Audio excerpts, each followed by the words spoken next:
Hoje o canal Filhos da Viúva tem um novo vídeo feito especialmente para você. Antes de iniciarmos, se inscreva no canal, para que seja possível receber notificações dos nossos novos vídeos. E se gostar do nosso novo vídeo, deixe seu like, e se possível deixe comentários, o seu comentário é muito importante para nós. Obrigado! Sem mais delongas, vamos ao vídeo. Nos primeiros rituais, os graus simbólicos do rito escocês antigo e aceito, datados de 1804, e publicados em 1820, numa coletânea denominada de Guide des Maçons Écossais, consta da cerimônia de iniciação à passagem do postulante pela Câmara de Reflexões. Não figura, contudo, no ritual do primeiro grau, qualquer referência aos objetos a considerar na mesma, ou à interpretação dada a este procedimento litúrgico. A única alusão conhecida à Câmara de Reflexões original do rito escocês antigo e aceito encontra-se num dos vários rituais manuscritos existentes, posteriores a 1804, mas anteriores ao Guide des Maçons Écossais. Trata-se concretamente do manuscrito 27 da Biblioteca Clos, pertencente à Grande Loja dos Países Baixos, AIA, no qual, entre os elementos necessários para a recepção, se encontra a referência à Câmara das Reflexões munida de um banco, uma lâmpada, um livro de moral, um copo de água e um pedaço de pão ou de biscoito.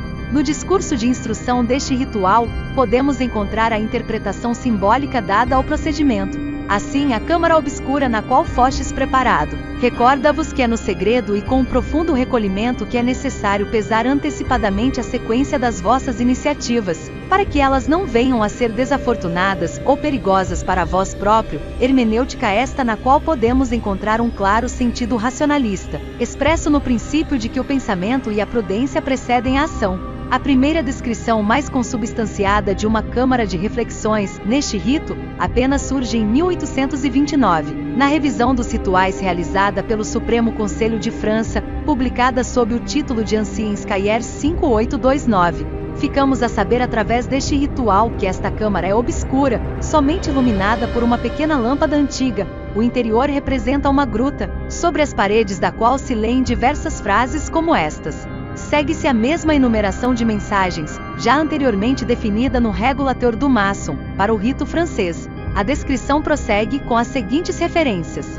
No fundo desta câmara encontra-se um esqueleto humano e ossos. No meio está uma mesa rústica diante da qual se encontra um bloco de pedra bruta para sentar o candidato. Sobre a mesa encontra-se colocada a lâmpada, um crânio, ossos sobrepostos entrecruzados, um pedaço de pão, e um livro de moral, aberto no capítulo que trata da morte. No chão, junto à pedra bruta, encontra-se um jarro cheio de água. Esta decoração parte claramente do conceito da Câmara de Reflexões do rito francês, religando-a à caverna iniciática dos ermitas, e enfatizando as imagens fúnebres, para acentuar bem o simbolismo da morte do homem profano, associando-se claramente esta interpretação a esta fase da iniciação no rito escocês antigo e aceito. Todavia, muito embora as primeiras câmaras de reflexões escocesas, pela ausência do sal e do enxofre, sejam ainda menos suspeitas de hermetismo do que a utilizada no rito francês, não nos podemos esquecer que, muito embora a maçonaria setecentista tenha tido uma vertente essencialmente assente na fraternidade, não deixou de ter uma importante corrente estruturada em torno do segredo.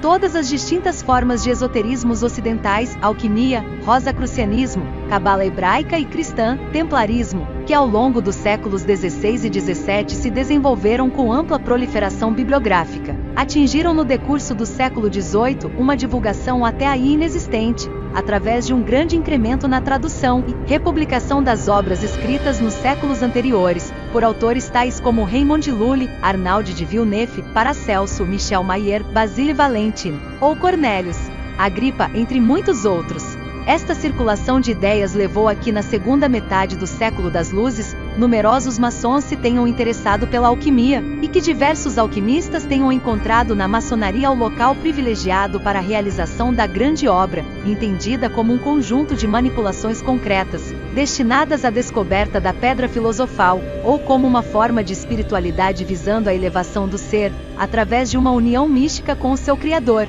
O mito das origens alquímicas da franco-maçonaria começou a germinar, entre alguns maçons setecentistas, encontrando-se o mesmo plasmado em numerosas referências da época, nomeadamente na obra L'Étoile Flamboyante, publicada em 1766, de autoria do Barão de Tzolde. para este irmão um exame sério de todos os objetos de pormenor trabalhados nas diversas práticas dos franco-maçons, e a exposição da maior parte dos seus emblemas, pode talvez legitimar a opinião que a ciência de Hermes seja a origem e o fim da confederação vulgarmente denominada de franco-maçonaria. O florescimento das correntes esotéricas na maçonaria, sobretudo em França, gerou uma enorme multiplicidade de graus e de sistemas concorrentes. Esta imensa diversidade conduziu a que em 1775, a loja Les Amis Réunis, sob o impulso do irmão Savalete de Langes, tenha constituído uma comissão de graus e arquivos destinada a chegar ao conhecimento da verdade. Entre 1775 e 1780 foi reunida uma vasta biblioteca de rituais de graus maçônicos e de obras alquímicas, tendo este processo culminado no levantamento de colunas de uma loja de investigação denominada Les Filalettes, a qual promoveu a realização de um congresso, com trabalhos desenvolvidos até 1782,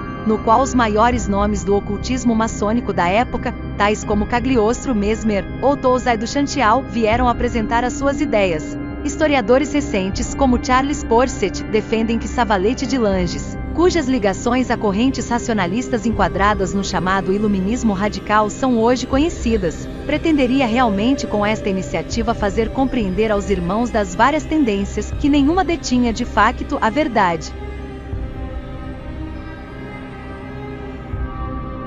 Assim, a melhor solução seria a federação de todos sob a bandeira comum do emergente Grande Oriente de França, tratando-se, pois, toda esta movimentação de um projeto político camuflado, em prol da centralização da maçonaria numa única obediência, o que se veio a concretizar já no final do século.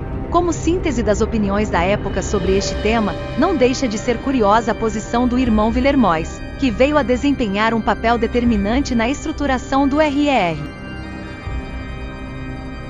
Para ele, existiam três tipos de maçons alquimistas: os que sustentavam que o fim da maçonaria era a produção da pedra filosofal, os que queriam, operativamente, descobrir a preparação desta panaceia, e aqueles que defendiam que se ensina aos verdadeiros maçons a arte única ou a ciência da grande obra por excelência pela qual o homem adquire a sabedoria, opera em si mesmo o verdadeiro cristianismo praticado nos primeiros séculos da era cristã e que se regenera corporalmente renascendo pela água e pelo Espírito, segundo o conselho que foi dado a Nicodemo. É, pois, neste ambiente singular, no qual uma apaixonada procura das fontes autênticas da maçonaria se mistura com as piores formas de charlatanismo ocultista, que os grandes ritos maçônicos se vão começar a estruturar, convivendo estas correntes esotéricas com uma base filosófica predominantemente iluminista que as rejeita, em prol de um conhecimento fundamentado pela observação e pela razão. Não é, contudo, de esquecer que alguns dos principais intervenientes no processo de fixação do rito francês tiveram ligações aos Filalettes, e que vários membros do primeiro Supremo Conselho de França,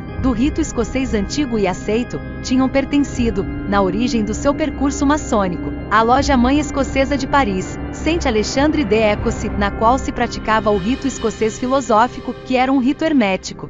Por isso, muito embora se possa considerar que a vaga de fundo que levou à fixação do rito francês, do rito escocês antigo e aceito, e até do rito escocês retificado, não era conexa com algumas tendências mais acentuadamente hermetistas, não podemos assegurar, garantidamente, que todas as formas adoptadas tenham sido, à partida, isentas de contaminações destas correntes esotéricas. Podemos, inclusivamente, constatar que em 1829, ano em que surge a primeira descrição de Câmara de Reflexões do rito escocês antigo e aceito, nos encontramos já no período romântico da maçonaria oitocentista, no qual foram introduzidas diversas interpretações hermetistas, com o objetivo de descristianizar os rituais, acentuando-se deste modo o seu caráter deísta e procurando-se referências culturais tidas por mais universais do que as iniciais, de índole predominantemente cristã.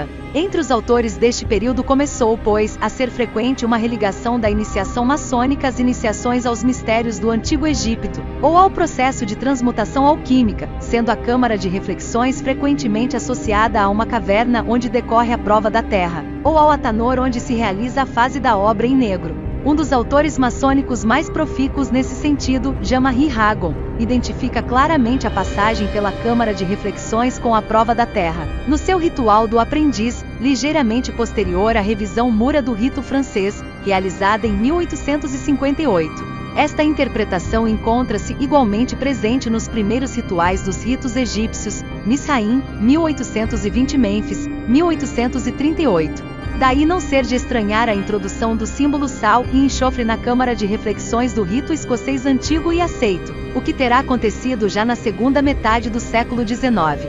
No princípio do século XX, estes conceitos foram desenvolvidos e aprofundados, em termos de analogias a diversas correntes esotéricas, ressaltando-se neste aspecto os contributos dos irmãos Oswald Wirth e Jules Boucher. Deve-se ao primeiro destes simbolistas a realização de uma aprofundada hermenêutica da iniciação no rito escocês antigo e aceito, na qual são estabelecidos paralelismos com o processo de transmutação alquímica. Para este autor, o simbolismo maçônico constitui com efeito uma estranha mistura de tradições retiradas das antigas ciências iniciáticas. Tem em conta o valor cabalístico dos números sagrados e rege o cerimonial segundo os mesmos princípios da magia. Por outro lado, dispõe o sol, a lua e as estrelas, tal como prescreve a astrologia.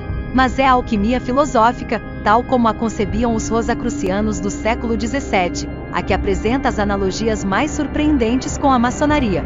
Existe numa e noutra parte, identidade de esoterismo, os mesmos domínios iniciáticos traduzem-se por alegorias retiradas, umas da metalurgia, outras da arte de construir. A franco-maçonaria não é, neste ponto de vista, mais do que uma transposição da alquimia. Assim, para Oswald Wirth, é o gabinete de reflexões que corresponde ao recinto do alquimista, ao seu ovo filosófico hermeticamente fechado. O profano encontra aí a tumba tenebrosa, onde voluntariamente deve morrer para sua existência passada. Decompondo as camadas que se opõem à livre expansão do germe da individualidade, esta morte simbólica é o prelúdio do nascimento do novo ser que será o iniciado. Este nasce da putrefação, representada pela cor negra dos alquimistas. O ritual maçônico estabelece que entre os objetos encerrados na câmara de reflexões, deve haver 2 recipientes contendo um sal e o outro enxofre. Por quê?